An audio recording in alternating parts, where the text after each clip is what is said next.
René Guénon, Introduction générale à l'étude des doctrines hindoues. Deuxième partie, les modes généraux de la pensée orientale. Chapitre 7, Symbolisme et anthropomorphisme. Le nom de symbole, entre guillemets, dans son acception la plus générale, peut s'appliquer à toute expression formelle d'une doctrine, expression verbale aussi bien que figurée. Le mot ne peut avoir d'autre fonction ni d'autre raison d'être que de symboliser l'idée, c'est-à-dire en somme d'en donner, dans la mesure du possible, une représentation sensible, d'ailleurs purement analogique. Ainsi compris, le symbolisme, qui n'est que l'usage de formes ou d'images constituées comme signes d'idées ou de choses suprasensibles, et dont le langage est un simple cas particulier, est évidemment naturel à l'esprit humain, donc nécessaire et spontané.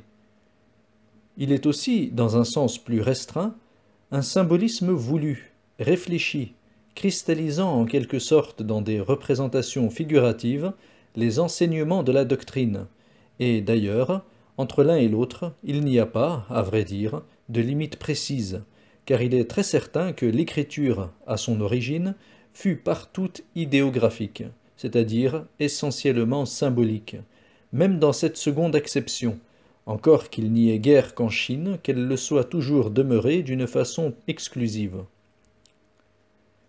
Quoi qu'il en soit, le symbolisme, tel qu'on l'entend le plus ordinairement, est d'un emploi bien plus constant dans l'expression de la pensée orientale que dans celle de la pensée occidentale. Et cela se comprend facilement, si l'on songe qu'il est un moyen d'expression beaucoup moins étroitement limité que le langage usuel, suggérant plus encore qu'il n'exprime. Il est le support le mieux approprié pour des possibilités de conception que les mots ne sauraient permettre d'atteindre. Ce symbolisme, en lequel l'indéfinité conceptuelle n'est point exclusive d'une rigueur toute mathématique, et qui concilie ainsi des exigences en apparence contraires, est donc, si l'on peut dire, la langue métaphysique par excellence.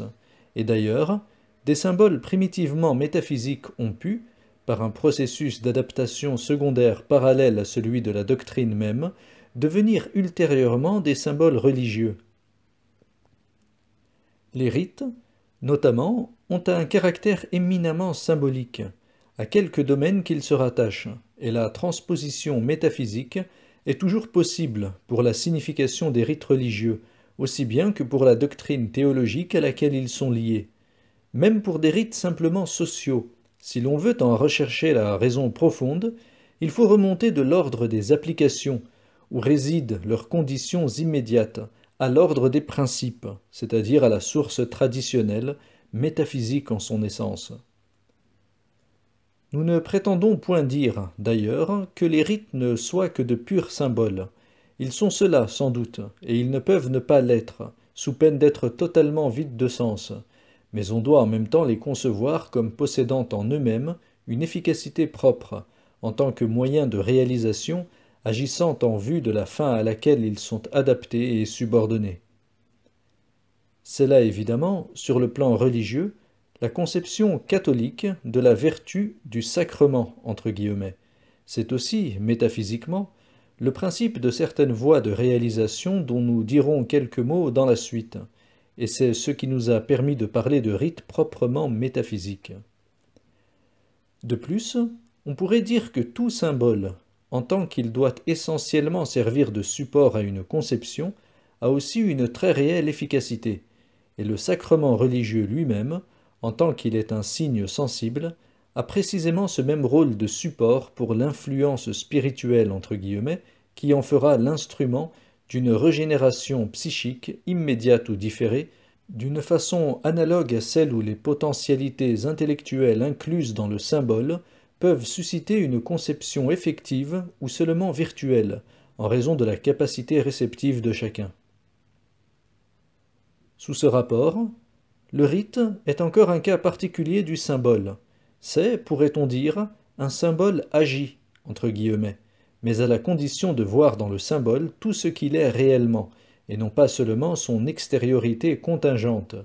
Là, comme dans l'étude des textes, il faut savoir aller au-delà de la lettre, entre guillemets, pour dégager l'esprit, entre guillemets.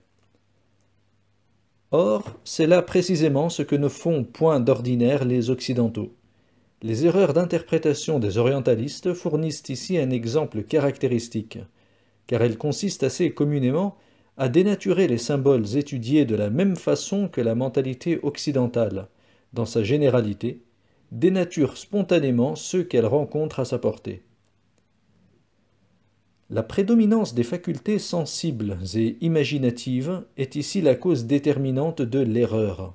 Prendre le symbole lui-même, pour ce qu'il représente, par incapacité de s'élever jusqu'à sa signification purement intellectuelle, telle est, au fond, la confusion à laquelle réside la racine de toute idolâtrie, entre guillemets, au sens propre de ce mot, celui que l'islamisme lui donne d'une façon particulièrement nette.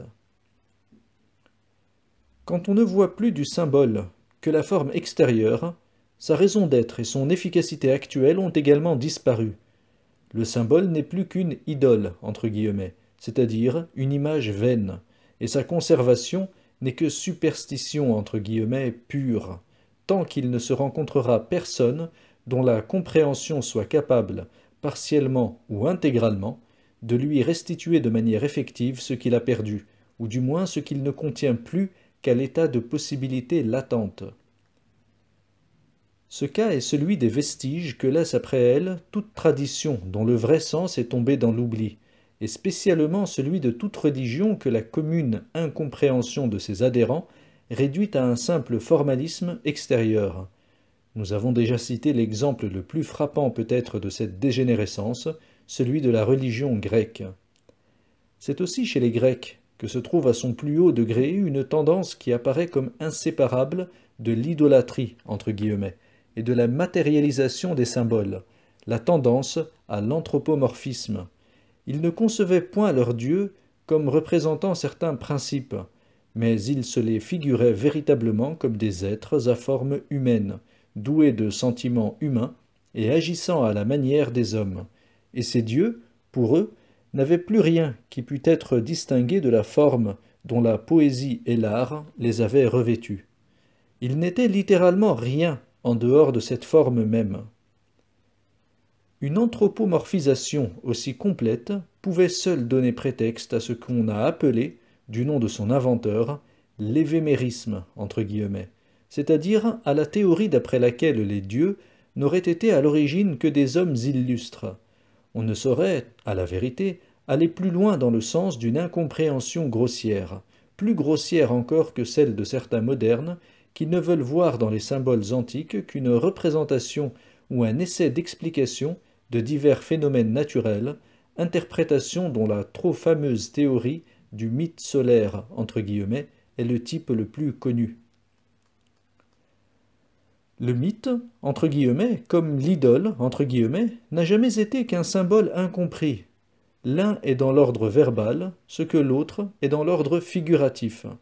Chez les Grecs, la poésie produisit le premier comme l'art produisit la seconde, mais chez les peuples à qui, comme les orientaux, le naturalisme et l'anthropomorphisme sont également étrangers, ni l'un ni l'autre ne pouvaient prendre naissance, et ils ne le purent en effet que dans l'imagination d'occidentaux qui voulurent se faire les interprètes de ce qu'ils ne comprenaient point. L'interprétation naturaliste renverse proprement les rapports. Un phénomène naturel peut, aussi bien que n'importe quoi dans l'ordre sensible, être pris pour symboliser une idée ou un principe, et le symbole n'a de sens et de raison d'être qu'autant qu'il est d'un ordre inférieur à ce qui est symbolisé. De même, c'est sans doute une tendance générale et naturelle à l'homme que d'utiliser la forme humaine dans le symbolisme, mais cela, qui ne prête pas en soi à plus d'objections que l'emploi d'un schéma géométrique ou de tout autre mode de représentation, ne constitue nullement l'anthropomorphisme tant que l'homme n'est point dupe de la figuration qu'il a adoptée. En Chine et dans l'Inde, il n'y eut jamais rien d'analogue à ce qui se produisit en Grèce, et les symboles à figure humaine, quoique d'un usage courant, n'y devinrent jamais des idoles, entre guillemets. Et l'on peut encore noter à ce propos combien le symbolisme s'oppose à la conception occidentale de l'art. Rien n'est moins symbolique que l'art grec, et rien ne l'est plus que les arts orientaux. Mais là où l'art n'est en somme qu'un moyen d'expression et comme un véhicule de certaines conceptions intellectuelles, il ne saurait évidemment être regardé comme une fin en soi, ce qui ne peut arriver que chez les peuples à sentimentalité prédominante. C'est à ces mêmes peuples seulement que l'anthropomorphisme est naturel, et il est à remarquer que ce sont ceux chez lesquels, pour la même raison, a pu se constituer le point de vue proprement religieux. Mais, d'ailleurs, la religion s'y est toujours efforcée de réagir contre la tendance anthropomorphique, et de la combattre en principe, alors même que sa conception plus ou moins faussée dans l'esprit populaire contribuait parfois au contraire à la développer en fait. Les peuples dits sémitiques, comme les Juifs et les Arabes, sont voisins sous ce rapport des peuples occidentaux. Il ne saurait, en effet, y avoir d'autres raisons à l'interdiction des symboles à figure humaine, commune au judaïsme et à l'islamisme, mais avec cette restriction que, dans ce dernier, elle ne fut jamais appliquée rigoureusement chez les Persans, pour qui l'usage de tels symboles offrait moins de danger, parce que, plus orientaux que les Arabes, et d'ailleurs d'une toute autre race, ils étaient beaucoup moins portés à l'anthropomorphisme. Ces dernières considérations nous amènent directement à nous expliquer sur l'idée de création, entre guillemets. Cette conception, qui est aussi étrangère aux orientaux, les musulmans exceptés, qu'elle le fut à l'Antiquité gréco-romaine, apparaît comme spécifiquement judaïque à son origine. Le mot qui la désigne est bien latin dans sa forme, mais non dans l'acception qu'il a reçue avec le christianisme, car creare ne voulait tout d'abord dire rien d'autre que faire, entre guillemets, sens qui est toujours demeuré en sanskrit, celui de la racine verbale kri, qui est identique à ce mot. Il y a eu là un changement profond de signification, et ce cas est, comme nous l'avons dit, similaire à celui du terme de religion, entre guillemets. C'est évidemment du judaïsme que l'idée dont il s'agit est passée dans le christianisme et dans l'islamisme, et quant à sa raison d'être essentielle, elle est au fond la même que celle de l'interdiction des symboles anthropomorphes. En effet, la tendance à concevoir Dieu comme un être, entre guillemets, plus ou moins analogue aux êtres individuels et particulièrement aux êtres humains, doit avoir pour corollaire naturel, partout où elle existe, la tendance à lui attribuer un rôle simplement démiurgique, entre guillemets. Nous voulons dire une action s'exerçant sur une matière, entre guillemets, supposée extérieure à lui, ce qui est le mode d'action propre aux êtres individuels.